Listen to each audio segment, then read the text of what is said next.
Good morning. Today is Tuesday, May 19th, and this week we are reading How I Became a Pirate by Melinda Long, illustrated by David Shannon. And yesterday we were predicting or taking an educated guess as to what was going to happen in the story, because good readers can predict and use clues to try to guess what happens. So we didn't finish it yesterday. Today I'm going to finish our book, and then we'll go back and write down what actually happened, because we made our guesses yesterday. How I Became a Pirate.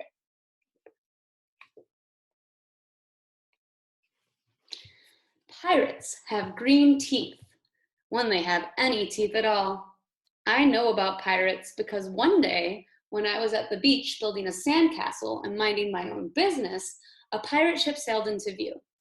I knew what it was because its flag had a skull and crossbones on it, and because I could hear the pirates singing, "Hey ho, blow the man down." They were a little off key.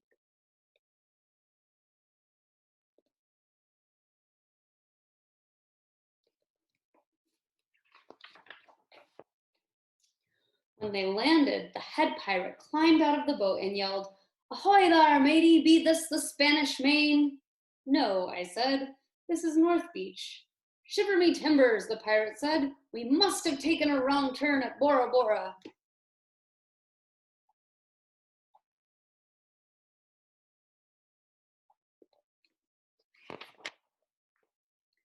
He walked around my sandcastle. He looked at the moat, then yelled back to his crew, "He's a digger, he is, and a good one to boot." "A good one to boot," the others agreed. "What be your name, matey?" the head pirate asked. "Jeremy Jacob, sir," I told him.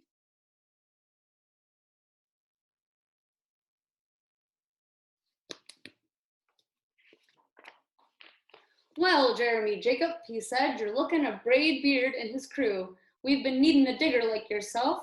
We've a chest of treasure to bury." "Aye, treasure," the others shouted. "You coming with us?" Braid Beard told me. I didn't think Mom and Dad would mind, as long as I got back in time for soccer practice the next day.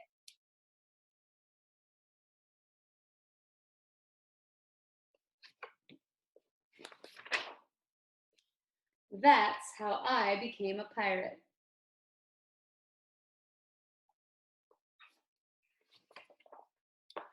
There was plenty to do on board. The pirates taught me to sing sea shanties, the louder the better, and to say real pirate stuff like landlubber and scurvy dog. By dinner time, I could speak pirate perfectly. I also learned pirate manners. Braid Beard pounded his fist on the table and yelled, "Down the hatch, me laddies!" "Down the hatch!" we all shouted. Braid Beard gulped his food and said, "Hand over the meat." "The meat!" we all roared. Nobody told us to finish our spinach. There wasn't any.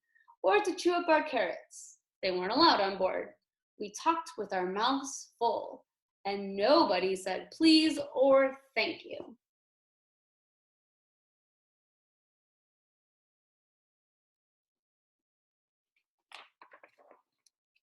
After dinner, I tried to teach the pirates to play soccer.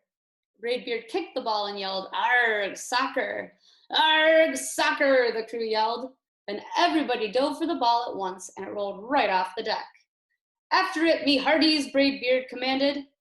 "After it," we all whispered. We fought over who would get the ball, but it didn't matter anyway because a shark came along and swallowed it in one gulp. So much for soccer.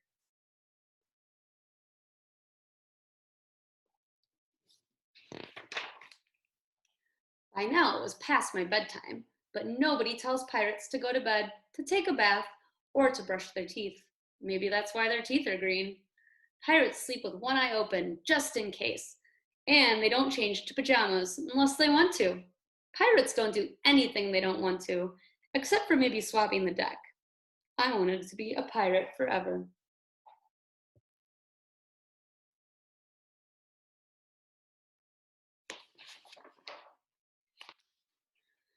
But then I found out what else they don't do. When I couldn't stay awake any longer, I asked Braidbeard to tuck me in and read me a story. "Tuck you in," he bellowed. "Pirates don't tuck." "No tucking," the crew cried. And the only thing they had to read was a map.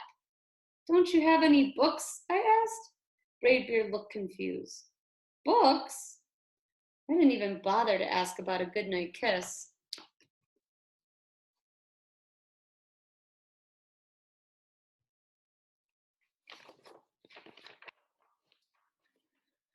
It wasn't easy to fall asleep without a story, but I was finally dozing off when a storm broke.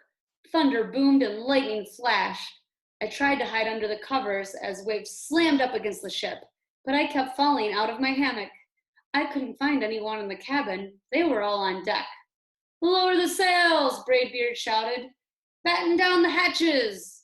Everybody ran around yelling and lowering and battening. Nobody had time to sit close and tell me it would be over soon. Nobody even noticed me. I decided that I didn't want to be a pirate after all.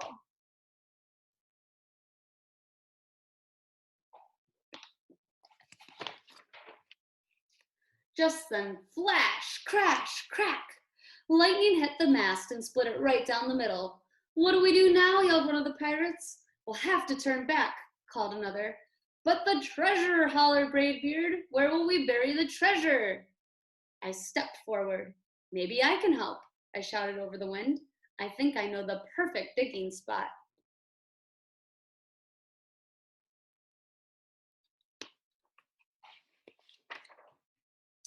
When the storm was over, we rowed back to shore and buried the chest. We drew a map so we could find the treasure again, but I don't think I'll need it. And it says, Jeremy Jacobs' backyard.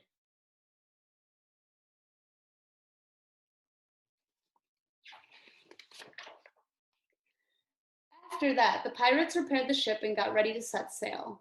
Before they left, Braidbeard handed me a flag and said, You make a fine pirate, Jeremy Jacob. Guard the treasure well. We'll be back to get it soon enough. Soon enough, the crew repeated. And if you ever need us, Braidbeard added, just run the Jolly Roger up yonder pole. Up yonder pole, the others shouted. And maybe I will, but not today.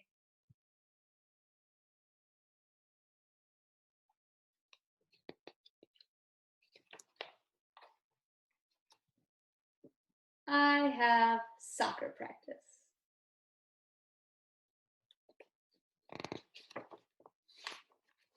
The end. I hope you liked that book. So yesterday we made our guesses as to whether he wanted to be a pirate or not, and today we're going to look back at that before we start our next writing. So I'm going to get our paper from yesterday pulled up. All right, you can see here yesterday we made a prediction. It says Jeremy Jacobs said he wanted to be a pirate forever. Do you think he will change his mind? Explain your thinking. And we wrote, I think that Jeremy will miss his parents. That was just a guess. Your guess might have been different, but that was Mrs. Tattlebaum's guess. And I think he did miss his parents a little bit because he started to miss his book before bed and getting tucked in and his goodnight kiss. But when he really decided that he didn't want to be a pirate anymore was when there was a big storm. He was scared of the storm. And that's what I'm going to write because I think that was the big time he decided he did not want to be a pirate anymore. He was scared of the storm. Let's count how many words that is. He was scared of the storm. 6 words. He was scared of the storm. We can do this. Let's get 6 lines there. He was scared of the storm. All right. He is a sight word. Should be on your word wall. What would it start with? H. He. E. There you go. He was. Was is another sight word. Where are you going to look on your word wall for the word was?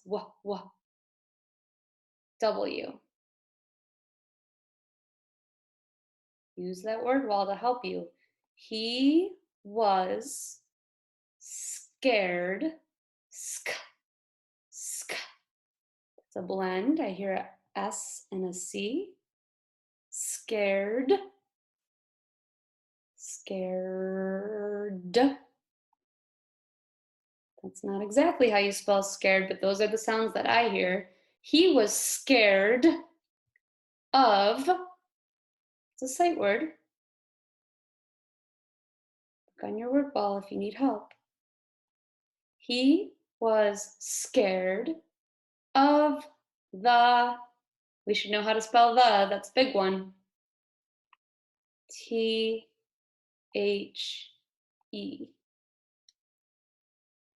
He was scared of the storm. We can sound out the word storm. St, st. I hear two sounds there. S, st, T, st. Or, you know how to write the word or. He was scared of the storm. Ooh, I need one more letter there. Storm. How does that end? Storm. M. He was scared of the storm. And you'll notice I started my sentence with a capital letter. I've used all lowercase. Do I have my finger spaces? Yes. And at the very end, I need to put a period. He was scared of the storm. So that was the end of yesterday's writing. Now today, there's a whole nother writing that we have to do. So I'm gonna get that set up for you. And today's writing says, if you had treasure like the pirates, where would you hide it? Draw a map and tell why it would be a good hiding place. And so I actually just drew here, I didn't quite see that map part.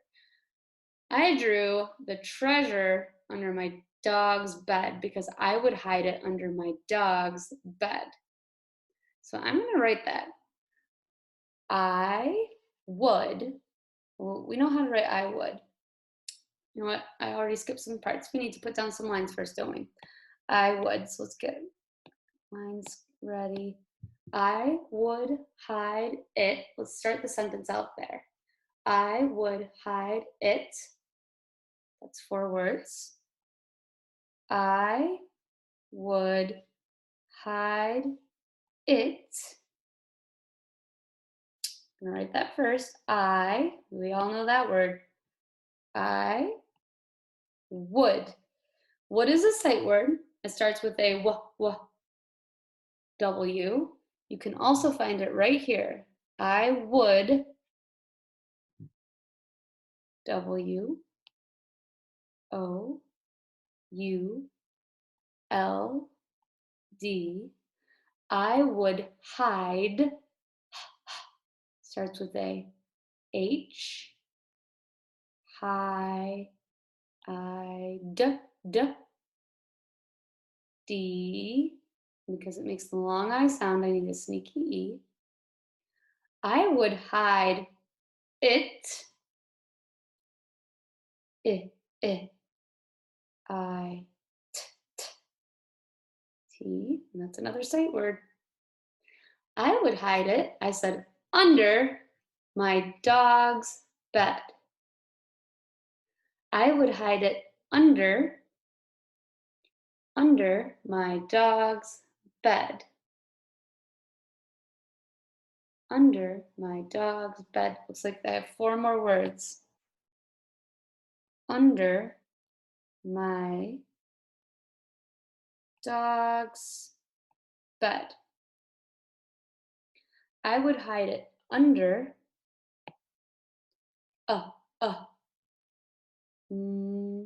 under.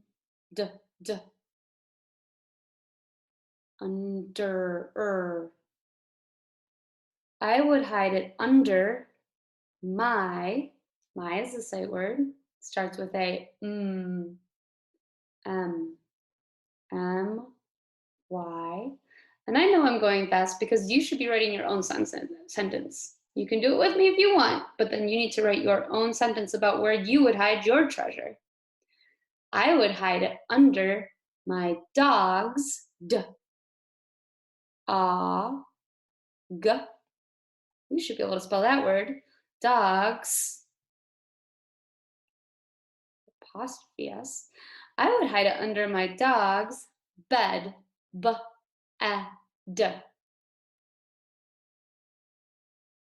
B. D. I would hide it under my dog's bed. And if you want to write why you would hide it under someplace, you can go ahead and do that if you want to write another sentence. But I at least want you to write about where you would put it. Where would you hide that treasure? So all of your sentences should start out, I would hide it, but then it's up to you where you put it. Now, I didn't really draw a map. I just kind of drew the treasure behind the bed there. But if you want to draw a whole map about where you would hide it, you can. And I'll even show you, Jeremy Jacob drew a map for his treasure. You can look there. If you want to draw a map like Jeremy did, you could do that too. Whatever you would like. And we will read more about this tomorrow. Good work, friends. Bye.